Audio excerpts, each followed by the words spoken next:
तो इस वीडियो में हम लोग इंडिकेटर डायग्राम पर क्वेश्चन सॉल्व करेंगे। तो पहला क्वेश्चन है, an ideal gas is taken around ABC as shown in the figure of the above PV diagram the work done during the cycle. तो वर्क डन पूछा जा रहा है, तो हम लोग पढ़ चुके हैं जो वर्क डन होता है वो एरिया अंडर द कर्व होता है। ABCA जो हो रहा है ये एंटी क्लॉकवाइज है, तो वर्क डन हम लोग सिर्फ कर सकते हैं half into base into height. Base हो जाएगा 3B minus B equal to 2B और height 3P minus P 2P, so 2 cancel out, so 2PB is the work done. So option number 8. In this question it is said that an ideal gas of mass M in state A goes to another state B via three different processes as shown in figure. If Q1, Q2, Q3 denote the heat absorbed by the gas along the three paths, then यहाँ कहा जा रहा है कि gas A से B जा रहा है अलग अलग पाथ से, पाथ 1, पार्ट 2 से पार्ट 3 है, और उन सभी पाथ्स में अलग अलग एनर्जी जो है एब्जॉर्ब कर रहा है। फर्स्ट पाथ से जाने पर Q1 एनर्जी, सेकंड में Q2 और थर्ड प्रोसेस में Q3 एनर्जी एब्जॉर्ब कर रहा है गैस। तो बताइए कि इनमें से कौन सा स्टेटमेंट सही होगा। तो यहाँ देख सकते हैं कि जो इनिशियल और फाइनल स्टेट है सभी गैसेस का सेम है। सभी गैसेस ए से स्टार्ट हो रही हैं और बी पे जा रही हैं। तो सभी गैसेस का इनिशियल और फाइनल स्टेट सेम है, तो हम ये कहेंगे सबकी इंटरनल एनर्जी में चेंज होगा डेल्टा U1, डेल्टा U2 और डेल्टा U3 ये सेम रहने वाला है। तो अगर इंटरनल एनर्जी में चेंज सेम रहने वाला है तो हम लोग जो इक्वेशन पढ़े हैं फर्स्ट लॉ ऑफ थर्मोडायनेमिक्स कि जो इंटरनल एनर्जी Q जो सप्लाई की जाती है वो work done plus delta U होता है। तो यहाँ पे डेल्टा U सभी प्रोसेस के लिए सेम है, तीनों प्रोसेस के लिए। तो Q is directly proportional to क्या हो जाएगा, वर्क डन। अब वर्क डन क्या होता है, वर्क डन होता है एरिया अंडर कर्व। तो अगर इस कर्व के लिए, कर्व 1 के लिए अगर एरिया हम निकालेंगे तो हम इसके अंदर की एरिया निकालेंगे। जब कर्व 2 के निकालेंगे तो यहाँ से यहाँ तक का एरिया कवर करेंगे, इसको इंक्लूड कर लेंगे। और 3 का एरिया जब निकालेंगे तो हम इस हिस्से को भी इंक्लूड कर लेंगे, ये हिस्से को भी इंक्लूड कर लेंगे। तो जाहिर सी बात है कि हम ये कह सकते हैं कि work done in process 1 is less than work done in 2 is less than work done in 3। और चूंकि QW प्रोपोर्शनल है तो Q1 is less than Q2 is less than Q3। So option number A is correct, क्योंकि work done सबसे कम हो रहा है first process में, उससे ज़्यादा हो रहा है सेकंड प्रोसेस में, उससे ज़्यादा हो रहा है थर्ड प्रोसेस में। तो इसलिए इंटर्न जो Q1 हीट एब्जॉर्ब होगा वो कम होगा। In this question it is asked to calculate the heat energy absorb by system in going through cyclic process shown in figure. इस साइक्लिक प्रोसेस में कितना work system heat energy absorb करेगा ये calculate करना है। तो हम साइक्लिक प्रोसेस में जानते हैं कि जो डेल्टा U होता है इंटरनल एनर्जी में कोई चेंज नहीं होता है, तो work done is equal to होता है इस केस में डेल्टा Q के, क्योंकि इंटरनल एनर्जी में कोई चेंज नहीं होता है, क्योंकि हमने पढ़ा है फर्स्ट लॉ ऑफ थर्मोडायनेमिक्स में Q is equal to W plus delta U। तो जब इंटरनल एनर्जी में कोई चेंज नहीं हो रहा है तो Q ही क्या होगा, W के बराबर होगा। तो जो हीट सप्लाई देंगे वही वर्क में कन्वर्ट हो जाएगा। तो इसके लिए हमें इसका वर्क निकालना होगा, वर्क निकालने के लिए हमें इसका एरिया निकालना होगा। तो इसका एरिया हम लोग कैलकुलेट कर सकते हैं आसानी से। तो work done is equal to हो जाएगा पाई आर स्क्वायर, जहाँ इसका ये रेडियस लेंगे और रेडियस आप लिख सकते हैं D/2 का होल स्क्वायर। तो इस केस में यहाँ पर अगर डायमीटर की बात करें तो 30 माइनस 10 20 आ जाएगा, 20/2 का स्क्वायर। एक बात आपको यहाँ ध्यान रखना है कि इसमें जब हम जो है कि रेडियस की यूनिट्स अलग अलग है।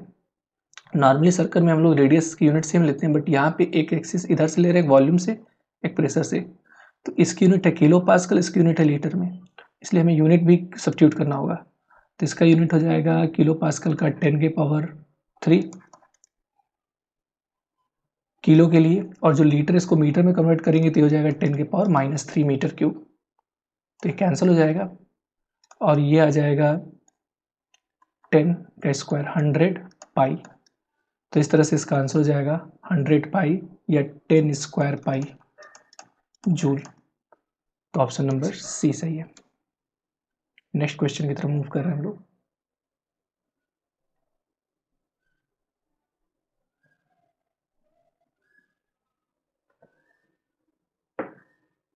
In this question, it is said that the PV diagram of 2 gram of helium gas for a certain process A and B is shown in the figure.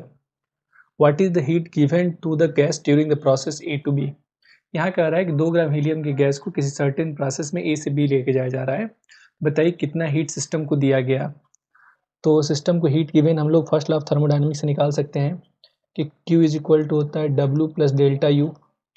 तो हम ये देख लें कि इसके इंटरनल एनर्जी में कितना चेंज हुआ और वर्क डन कितना हुआ, तो हम लोग Q निकाल सकते हैं। सबसे पहले वर्क डन निकालते हैं। तो वर्क डन मैं यहाँ निकाल रहा हूँ। तो work done is equal to लिख सकते हैं इसके ग्राफ के अंदर ए बी के बीच का एरिया। तो इसके लिए मुझे ये पूरी एरिया निकालनी होगी। तो ये देख रहे हैं कि ये एक क्या बन रहा है, एक ट्रेपेजियम बन रहा है। तो ट्रेपेजियम का एरिया हम जानते हैं कि half into sum of parallel side. तो यहाँ से यहाँ तक की लेंथ क्या है 2p0 और ये लेंथ क्या है p0। तो 2p0 और p0 क्या हो जाएगा 3p0 इंटू इनके बीच की दूरी distance between parallel side 2v0 minus v0 equal to v0। तो ये आ जाएगा 3/2 p0 v0। अब हम लोग को निकालना है कि डेल्टा U कितना होगा। तो डेल्टा U जो इंटरनल एनर्जी में चेंज होगा उसके लिए हम लोग ने फार्मूला ऑलरेडी हम लोग पढ़ चुके हैं कि delta U is equal to होता है F/2 म्यू RT या NRT। मैंने आपको फार्मूला ऑलरेडी पढ़ा चुका हूँ, F/2 NRT। तो यहाँ से लिख सकते हैं कि delta U is equal to F/2 NRT की जगह लिख सकते हैं PV is equal to NRT होता है। तो यहाँ लिख सकते हैं, यहाँ हम लिख सकते हैं P final V final minus P initial V initial. PV की जगह मैं ये लिख रहा हूँ NRT की जगह। तो इस तरह से यहाँ पर मोनो एटॉमिक यहाँ पे दिया जा रहा है हीलियम है। तो हीलियम के लिए जो डिग्री ऑफ होता है वो 3 होता है, डिग्री ऑफ फ्रीडम है। P फाइनल V फाइनल की बात करें तो P फाइनल 2p0 है और ये जो फाइनल वॉल्यूम है 2v0 है। तो 2p0 into 2v0 is equal to आ जाएगा आपका 4p0 v0 minus initial p0 v0। तो अगर इसको सिंप्लीफाई करेंगे तो 3p0 v0 इंटू ये आ जाएगा 9p0 v0 बाई 2। ये आया, ये आपका डेल्टा U है, ठीक है। एक्सक्यूज मी, ये आपका डेल्टा U की वैल्यू है। तो डेल्टा U आ गया। तो अब इस तरह से हम कह सकते हैं कि जो आपका Q हो जाएगा वो हो जाएगा 3/2 p0 v0 plus 9/2 p0 v0 और ये टोटल ऐड करेंगे तो 9 प्लस 3 आपका हो जाएगा 12/2 6 p0 v0 आएगा, जो कि ऑप्शन नंबर बी है। तो इस तरह से इस क्वेश्चन को हम लोग सॉल्व कर लेंगे। नेक्स्ट क्वेश्चन की तरफ मूव करते हैं।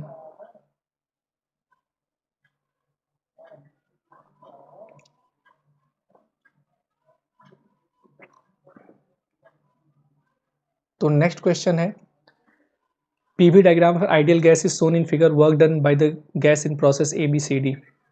यहाँ से यहाँ तक गैस ऐसे जा रही है तो वर्क डन निकालना है।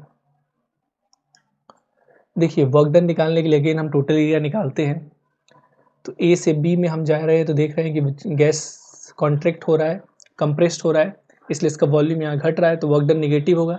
यहाँ से यहाँ B से C में वर्क डन 0 होगा क्योंकि वॉल्यूम में चेंज नहीं हो रहा है। फिर C से D में वर्क डन पॉजिटिव होगा क्योंकि वॉल्यूम बढ़ रहा है। तो हम लोग तीनों जो वर्क डन होगा, work done from A to B, इसको हम लिख सकते हैं कि जो वर्क डन होगा उसको 3 भाग में, वर्क डन फ्रॉम A से B plus work done from B to C plus work done from C to D। तो अगर हम निकालते हैं तो वर्क डन फ्रॉम AB जो होगा यहाँ से यहाँ तक वो इसका एरिया होगा। तो हम लिख सकते हैं कि P0 और ये 2v0 में से v0 जाएगा तो यह जाएगा v0। तो ये वर्क डन हुआ, ये निगेटिव होगा क्योंकि यहाँ पे वॉल्यूम घट रहा है गैस का। प्लस B से C में वॉल्यूम कांस्टेंट है इसलिए वर्क डन 0 हो जाएगा। C से D में वॉल्यूम अगेन बढ़ रहा है और प्रेशर 2p0 है तो हम लिखेंगे 2p0 इंटू वॉल्यूम में जो चेंज हो रहा है वो 2v0 का हो रहा है। v0 से 3v0 हो जा रहा है यहाँ से यहाँ तक, तो 2v0 हुआ, 3v0 में से v0 को हटा लेंगे तो आ जाएगा माइनस आपका 4p0 v0 है और यहाँ v0 है तो आपका अगर हम सब्ट्रैक्ट करेंगे तो ये आ जाएगा 3, एक्सक्यूज मी, ये आ जाएगा 3p0 v0। तो इस तरह से हम लोग क्वेश्चंस को सॉल्व कर सकते हैं। ये आपका ऑप्शन नंबर सी हो जाएगा। Thank you.